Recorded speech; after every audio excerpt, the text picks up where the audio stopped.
Okay, well, good morning. Good to see everybody. Obviously, there's some interest here. It's interesting because in all my years and all my campaigns, I actually don't think I've ever held a political press conference. So, but I do appreciate the weight of the question. I appreciate that there's some national interest in kind of where my next moves might be, political or otherwise. So just to be sure we put some clarity to it and everyone understands where we are in terms of how we're going to move forward. Everyone knows, obviously, how much I love New Hampshire, how proud I am of the really amazing things that our administration has been able to advance.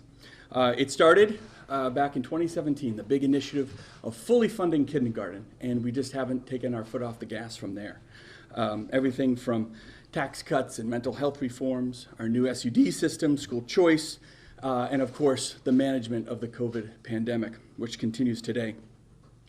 It continues to be the most fulfilling opportunity that I could possibly imagine. Being governor is a very, very unique position. Working with people one-on-one, hearing their stories, and simply just trying to fix the system that has failed them in many situations. Engineering better solutions, and most importantly, just always putting New Hampshire citizens first. In this past year, we've seen a lot of new regulations, a lot of new executive orders, unprecedented mandates, all coming out of Washington, D.C. So between managing COVID and growing our economy, I've had to work hard to push back on Washington's attempts to, frankly, overregulate a lot of our communities right here in New Hampshire. The vaccine mandate, the attempts to control our elections, attempts to pry now into our bank accounts, an unprecedented amount of executive orders that bypass right over Congress and Capitol Hill and hit home right here in the 603.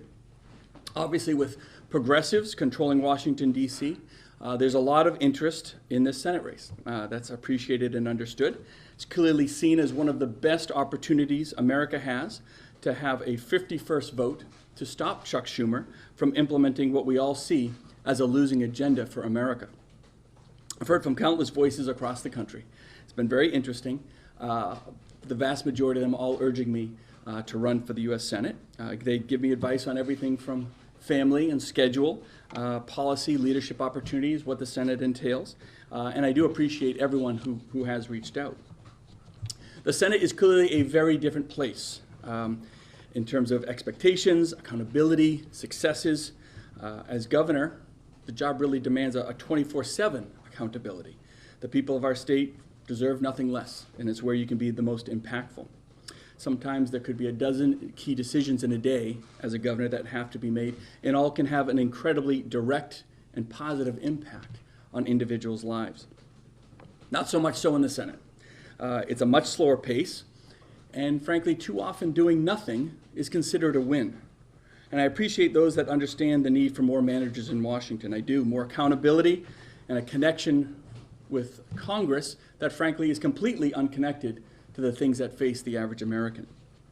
More than ever, we need to protect our rational and responsible approach. And from New Hampshire's perspective, I think we have the opportunity to be an example that others can follow. As Granite Staters, I do believe that is our civic responsibility to the entire country. We have to continue to be that example of how to work through our differences without destroying that sense of community. But my responsibility is not to the gridlock and politics of Washington. Is to the citizens of New Hampshire. And I'd rather push myself 120 miles an hour delivering wins for New Hampshire than to slow down, end up on Capitol Hill debating partisan politics without results.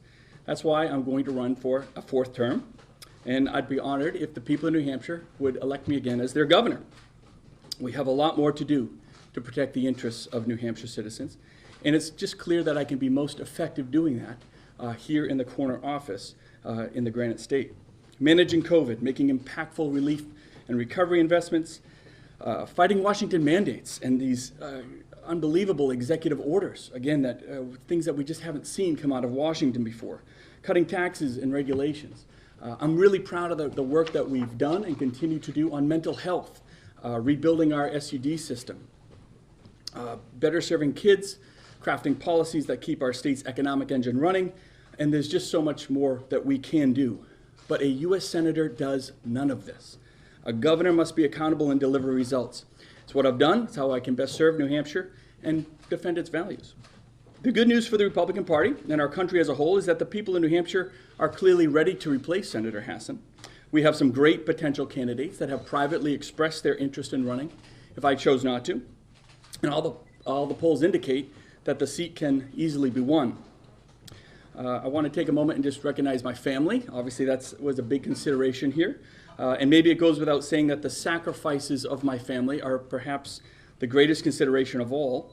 They know my public service, and they've been incredibly supportive in letting me know that whatever path of public service I chose, whether it's the U.S. Senate or staying as governor or returning to the private sector, they were all incredibly supportive of whatever path I chose to take.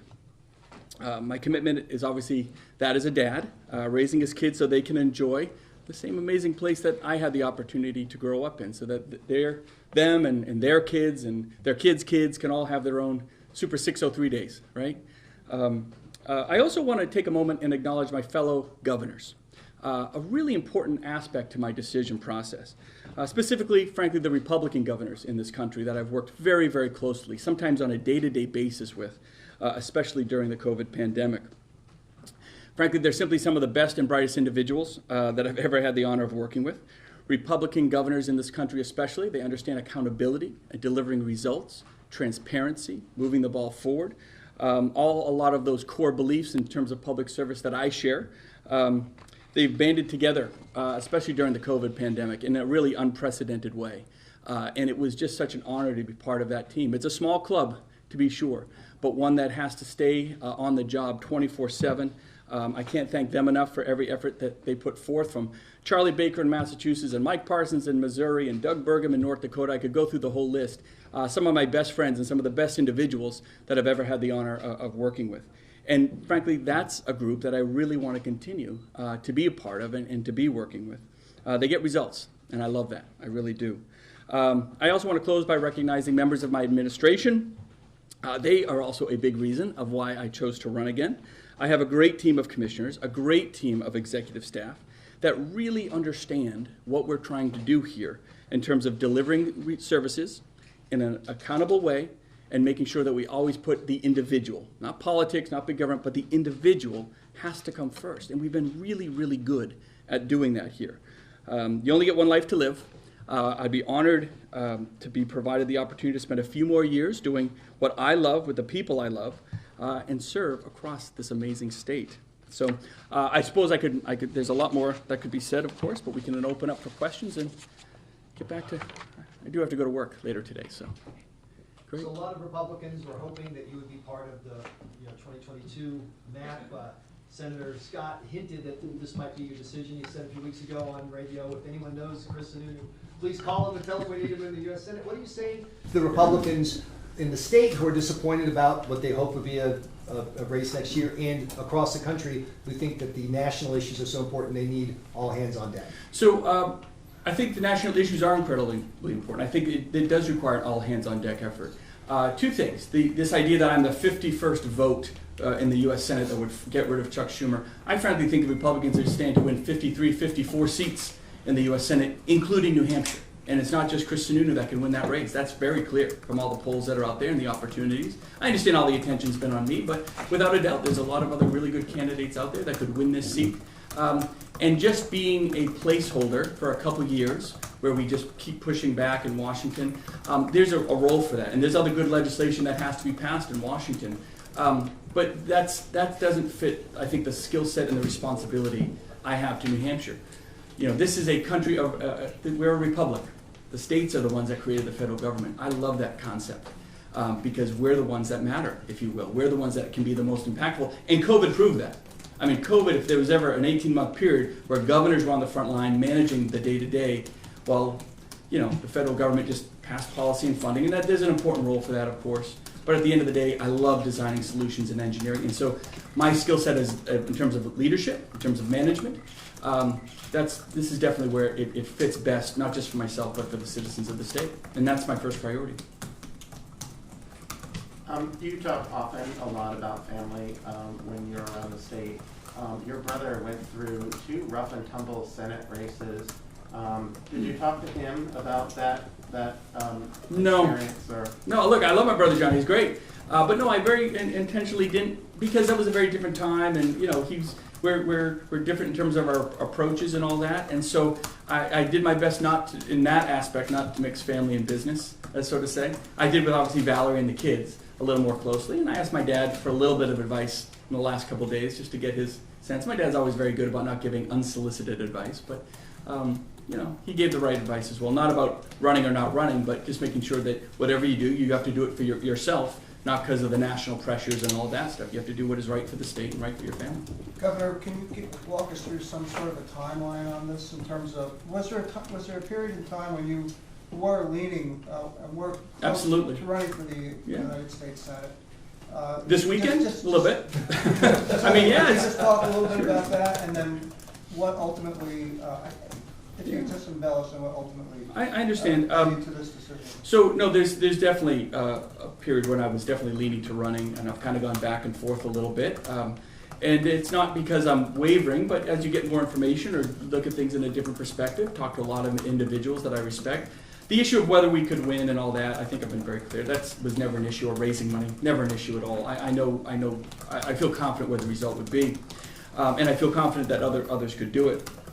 I think a couple things. I talked to a lot of folks, a lot of U.S. senators reached out, and they talked, and I respect all of them, I really do. And they talked about what the job entailed. I thought, man, I mean, to be honest, the more U.S. senators I talked to, I think the former governors, right, the Rick Scotts and the Mitt Romneys, former President Bush, George W. Bush reached out. I think they had the best perspective in understanding the difference between a governor and a Senate, the opportunities that governors have, and the role versus the role that a senator plays. So I think they got it more than most, but the more I heard about the opportunities that would be there to lead, and there are opportunities to be sure, what the day-to-day entails, it's so different. It doesn't fit not just my style, but it clearly doesn't fit the needs of the citizens. Sorry, WCAX. That's right. You can leave it. Look at what happened this past week with the executive order, this new OSHA rule that's really going to impact businesses and families and potentially over 100,000 employees of the state. It's not the Senate and Congress that have any power to stop that right now, really, or willingness. It's governors, right, banding together. So when you look at how I can be most effective for my citizens and the citizens that I'm so proud to serve, that's how I do it as governor. I really do believe I just wouldn't be as effective in terms of protecting New Hampshire's interests. And we do things very differently here. We don't just copy our regional partners, Vermont, Maine, Massachusetts. They all have very different agendas. We're kind of that diamond in the rough up here in the Northeast, and that isn't by accident. And I think it's because we have good leadership, not just here in the corner office, but at the state level right now, that holds the line and makes sure that live free or die is really how we govern here. They don't really have that perspective in Washington. It's about big government, it's about policy and funding, no real sense of management, no real sense of connection to the individual. But that's what it has to be about. Sitting as one of 100 in the Senate, could I really change that dynamic? Well, maybe a little bit over time. I just think as a governor, the responsibility with the presidential race coming in here in 24, that's interesting to have a voice there and hopefully guide a lot of these potential presidential candidates on both sides of the aisle about what's important, how we do it here and why we do it. So all these things really come into play, and so that's why I've kind of gone back and forth a little bit. But I can tell you, the more I talked to a lot of the senators, the same story I kept getting. And I got a pretty clear picture of what the next 6 years would be. Someone said to me, oh, wouldn't it be great? You only have to run every 6 years. I said, no, that wouldn't be great. Because if it doesn't fit me in the first 1 or 2, then I'd be doing a disservice to the entire state and myself, right? If we're just sitting around having meeting after meeting, waiting for votes to maybe happen. Man, I like moving. I like getting stuff done. I don't know if they could handle me down there, frankly. I think it'd be like a lion in a cage waiting to get something and affect, real change. So this wasn't for me. You kind of threw us all a curve with some of the appearances you made. Las Vegas this past week, California, Republican Party, some others.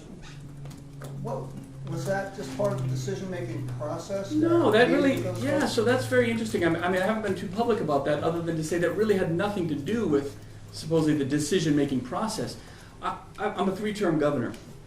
I think there's a lot of interest nationally in terms of what I'm going to do with the Senate race, But I think it's also safe to say I'm a little different than most public officials for a variety of reasons. Personality-wise, a little more outspoken here and there. I just kind of cut loose. I don't sit around and just read speeches all the time. And I think there's an appreciation, and I'm always happy to help some of these national groups who want a little bit of a different perspective, a voice about the future of the party. I believe very strongly that there's a responsibility in every elected official, not just to get what they need to do in their daily basis done, but hopefully inspire others. Where's the party going? Where are we going as a country? What is the voice, the energy that we need to focus on? Not just, it's not all about policy and the platform and all of that.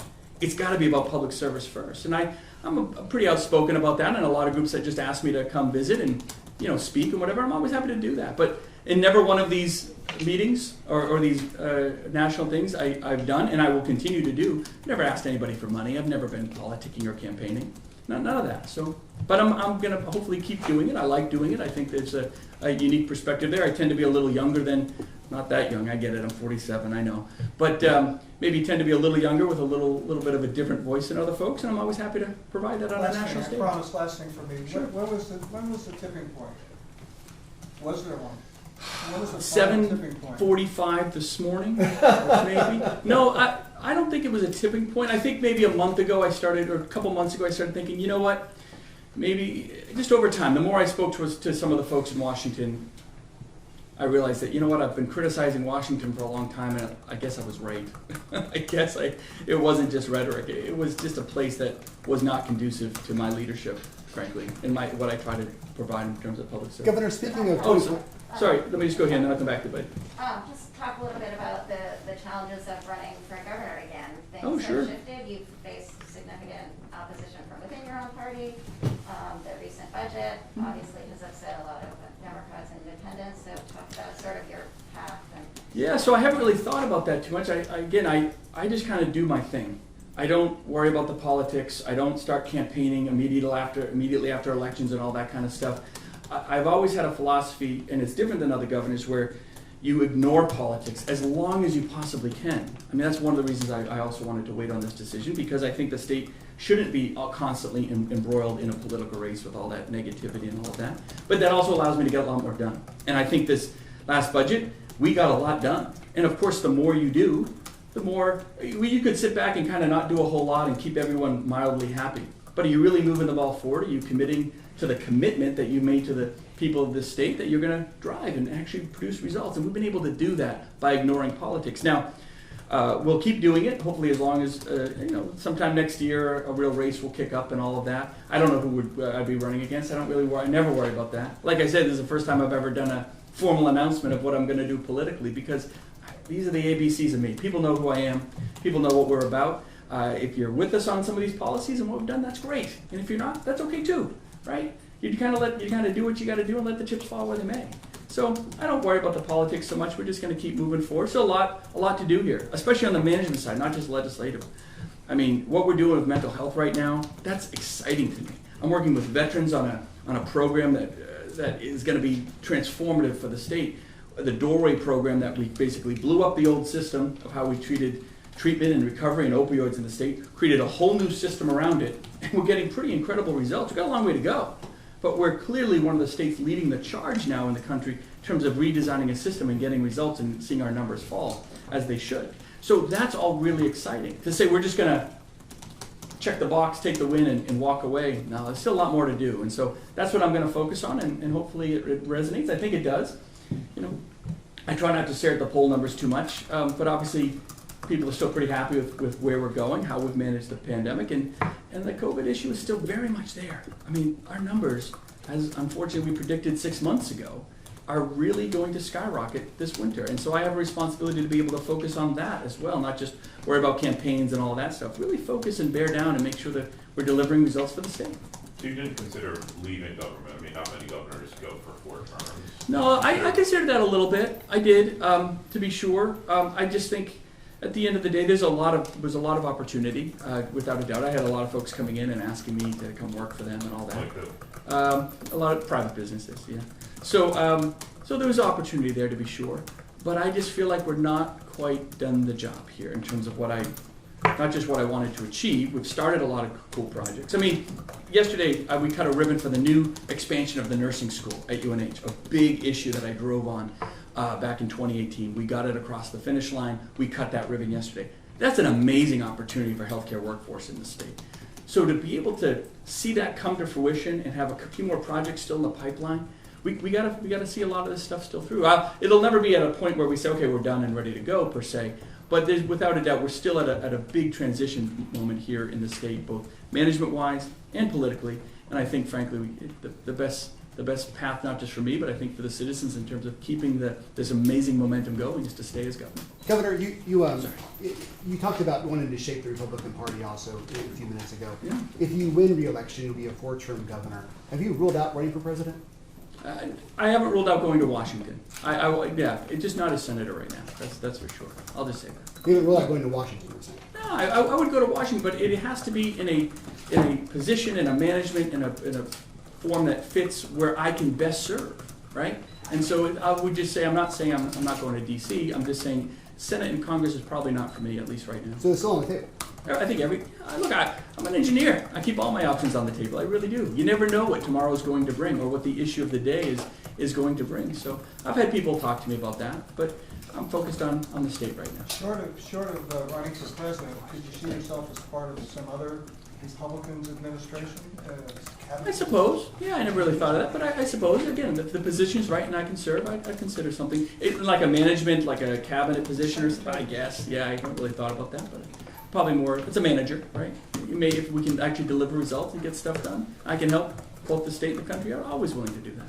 You know, you've been getting this full court press from DC, all the way up to Mitch McConnell. Even the former president weighed in and said he'd like to see you run. How are your conversations with McConnell, maybe with Rick Scott? How disappointed were they when they heard you wouldn't be running?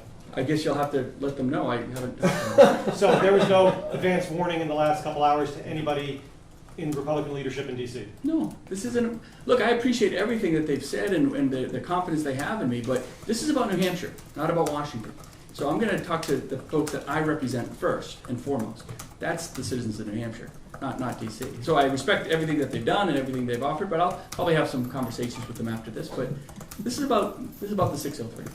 Governor, as you know, we have one of the latest state primaries in the country. So looking ahead to the Senate race, historically that's weakened the party out of power, especially with low name recognition candidates.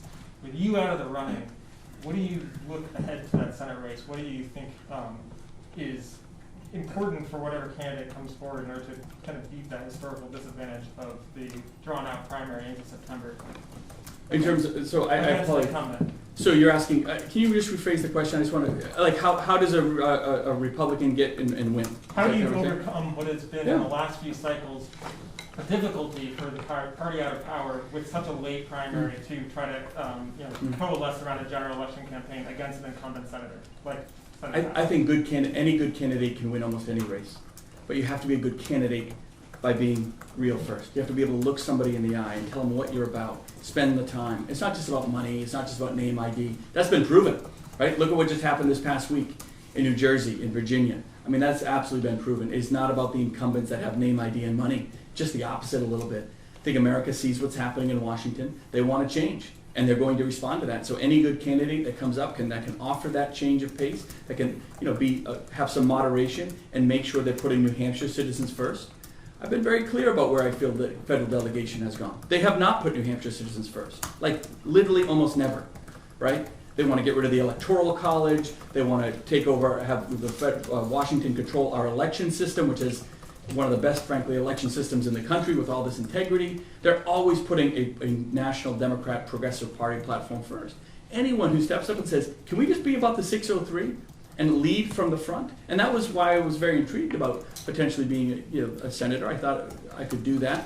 But I think other folks can as well. So I think there's a lot of opportunity for a lot of other candidates potentially to run and win.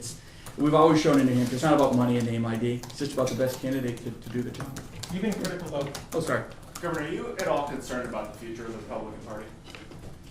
No, I'm the eternal optimist. I won't say that I'm not concerned to the point of panic about America or the Republican Party or anything, because I do believe that eventually, You can have ups and downs, but eventually everything comes back. I'm an engineer, I believe in cycles, right?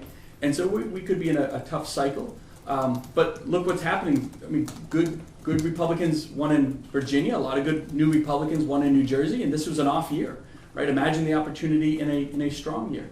And it's not just about the former president or any of that sort of thing. It's about the candidates themselves and who they're going to represent in their states. So, no, if anything, I think the Republican Party is very excited and very optimistic about not just stopping this really unprecedented agenda, but okay, let's get something done. I think we had a shot in 17 and 18 to get stuff done in this country. We did not do it. Republicans did not get it done. And hopefully they learn from that lesson, and if they can, bring back some control a little bit in Washington and say, look, we have to balance a budget. We've got $29 trillion in debt. That's real money, right? We have to, whether it's immigration reform or healthcare reform, I mean, go down the list of issues. These all have to be taken up.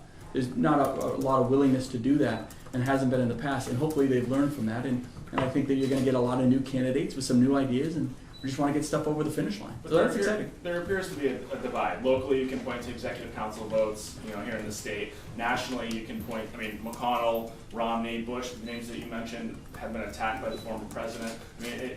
There appears to be a divide in the Republican Party, and I'm just wondering. I don't think there's a divide in that we just crushed it a week ago on election day in this country. Republicans crushed it. So if there was a divide, that wouldn't have happened. We may differ on policy, we may differ on approach and all of that sort of thing within the party, as do Democrats. You can't tell me the Democrats aren't similarly divided with ultra-socialist progressives here and more moderate Democrats there, and the mansions and the cinemas, and all these other folks that the media likes to talk about divides within the party as opposed to some of the successes that are happening. And I think there are some successes there, at least on a political standpoint, and hopefully those translate into Washington. States are having successes, no doubt about it. States are being very successful, both with Republicans and good management. I think Washington just needs to take a page out of our book. But as governor, as you move forward to the winter with COVID situation worsening, as you mentioned during the winter, friction within the party in terms of getting important resources, in your estimation, to the people on the vaccine front with the council votes that Adam mentioned. Where do you see challenges there? No challenge that can't be overcome. So you're talking about one vote, that I was obviously very passionate that the council voted for that one contract. But let's face it, there's really been $2 billion or more just in this state alone managed in the COVID pandemic. The $27 million isn't the only dollars out there. We've already found a way to replace a lot of that. And that's maybe one of the things that I think about as governor. I think I've been pretty darn good about always engineering a new solution, finding a new path, not just accepting the losses, but finding a new path forward and addressing some of the issues. Sometimes you got to meet in the middle. That's fine. That's probably a good process. I think we've done that really, really well. So we can always moderate a different solution, even if you don't get everything you want on the first day. And I think that, if anything, we're an example of the successes of doing that, as opposed to some of the really divisive partisan politics you see in D.C. and other states. Do you plan to weigh in at all in the Republican primary for the U.S. Senate seat? And also, given that you have challenged certain state officials that Adam was alluding to in the past few weeks, you've criticized them, some of them over their views on vaccines, over their public statements. Are there any candidates that might emerge in a Republican primary for the U.S. Senate seat that you would not support?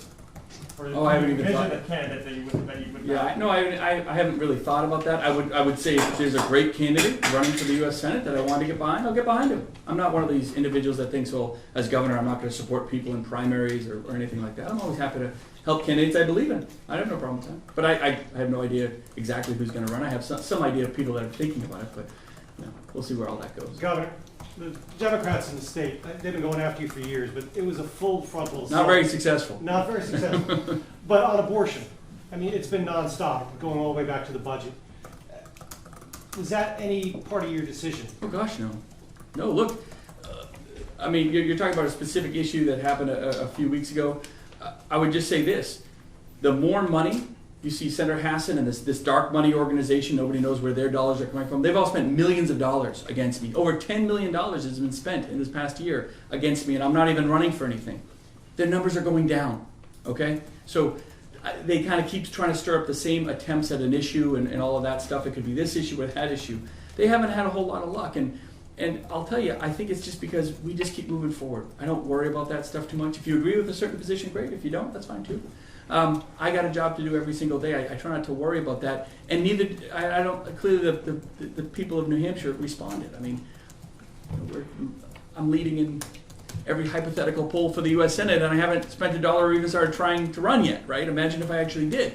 So clearly whatever we're doing here is working, and the people of New Hampshire are responding, and so there's an understanding there, and it doesn't mean you take it for granted. I still have to earn every vote in this to win a 4th term, of course, but there's no one issue does not define me or this administration. I think the people of the state have gotten to know me really well over the past couple of years, and I'm very transparent. So if you like what we're doing and you want to see some more things move forward, and there's a lot more to do, then hopefully folks will vote for me and I can earn that vote, but if not, that's okay too. One thing in politics over the last 15, 20 years, politicians striking when the irons are hot. Think Barack Obama. People scoffed at him for running, but he knew that was the right time. Your poll numbers have been fantastic over the last year or two. Was this the right time, and will you regret this decision down the road? Oh, one thing I said is no matter what I decide, I'll probably regret it 10 minutes later. Yeah, but that's just my human nature, right? Look, I do believe in life, typically, and this is one of the areas where I broke my own rule. I always believe it's better to regret something you've tried to do than something that you didn't try to do. And so, while this might have been an interesting adventure, and maybe ultimately a better step, not just in terms of political opportunity, I don't really think in those terms, but at the end of the day, I feel very at peace right now with this decision. I really do. I think it's the best for the state. I think it's best for myself, and I still have to earn that 4th term, but when you look at what their job is and what a governor's job is, what their roles is not just has been over the past 2 years, but will continue to be, and the opportunity that I get to create here for our citizens, it's not even close. It's just not even close. I mean, I can't tell you how many senators told me, well, you're just going to have to wait around for a couple years till we actually get anything done. Can you imagine me sitting around for a couple years waiting to get, I literally had sometimes, I mean, COVID was a great example. 20 tough decisions every single day, knowing that every decision could really impact people's lives one way or the other. Those are tough, hard decisions. I had a great team behind me. You don't get to do any of that in the Senate. They debate and talk, nothing gets done. And as I said, sometimes that's considered a win, doing nothing. I can't, that's not the world I live in, and I think the citizens deserve a lot more. So you've been saying all summer that there are plenty of people who could defeat Senator Hassan. You've mentioned earlier the lists. Any names on this list, alphabetical, chronological? I think there's a lot. Randomly occur? No, I'm not gonna. I would never speak for another potential candidate. It's really up to them. But I think there's a lot of folks that have, let's say, 6 folks that have come to me with somewhat of an interest if I didn't run for the Senate, and I think a lot of them could win. Frankly, I mean, if you looked at the recent polls against candidates that have expressed no interest in running for the U.S. Senate, they're all close. I mean, Hassan's approval numbers are just, in fact, the entire federal delegation in the state, their approval numbers are really not good. And that's not by accident. It's because they try to get away with staying in Washington, doing nothing, and hoping that the political storm blows by them so they can get their jobs again. I don't believe in that. And the citizens of the state are really smart. They expect more, they demand more, and they deserve more. And so I think there's a lot of other candidates that could bring that to the table. Governor, are you concerned making this decision public now is going to make everything you do at the State House political? You usually don't declare you're going to run for a 2nd term or another term. Yeah, I think just the opposite. By making the decision now, and I've waited. A lot of people wanted me to say something in the summer, but by making the decision now, I want to be able to make sure it's off the plate, it's off the table. Folks know what I'm about. I'm moving forward, and that's just what we have to do. Just make sure we move forward with clear of the politics, if you will. And if anything, I think folks know that there's a good chance I'm going to be around for the next few years, and hope maybe it'll help us make sure that some of those things that I do want to continue on with our agenda can get achieved. Folks, it usually helps folks to know that you're going to be here to see that all the way through and be willing to fight for it all the way through. Governor, Commissioner Edelblut, who we do appointed, and I know have a good rapport and good relationship with, certainly has been acting out in terms of some of his postings, et cetera, but he was sending signals that he was ready to jump in and run for governor, if you have not. Number one, have you been able to confer with him about this yet? And number two, could you see him as a potential U.S. Senate candidate? Oh, no, I haven't talked to the commissioner about this at all. Like I said, this is the, other than probably 2 people in my staff 15 minutes ago, these are the first time I've talked really about this, and my wife, of course. So no, I haven't really talked to him about it, and if someone else wanted to run for the Senate or whatever, I think that'd be fine. But no, I haven't really talked to him about it. Have you spoken to Kelly Ayotte about encouraging her to run, or has she Yeah. spoken to you, considering she lost the race by about 1,000 votes, Mhm. and there was an illegal mailer that diverted votes away from her, lying about her record on gun ownership and things like that? Have you So spoken to no, her? so Senator Ayotte and I have years of a very great relationship. I have the utmost respect for Senator Ayotte. I think she would make she was a tremendous senator. I think if she ran again, she would make a tremendous senator again. It's really a decision for her to make, of course. But no, I've talked to her a lot about it, both about what the job entails and, you know, what she might want to do in the future. I think she's a tremendous individual, and the state would be very lucky to have someone like that run for the U.S. Senate. But I think there's other candidates. Maybe she'll choose to do it. Maybe other folks will step up. I'm not quite sure about that, but she's a pretty incredible person. Okay. Well, thank you guys very much. It's 10 o'clock, which means I'm about an hour late to the State House. Got to get back to work. We'll just keep moving forward. We've got a lot to do. Very exciting. Lots of opportunities here in the state. We'll keep getting it done. Thank you, guys.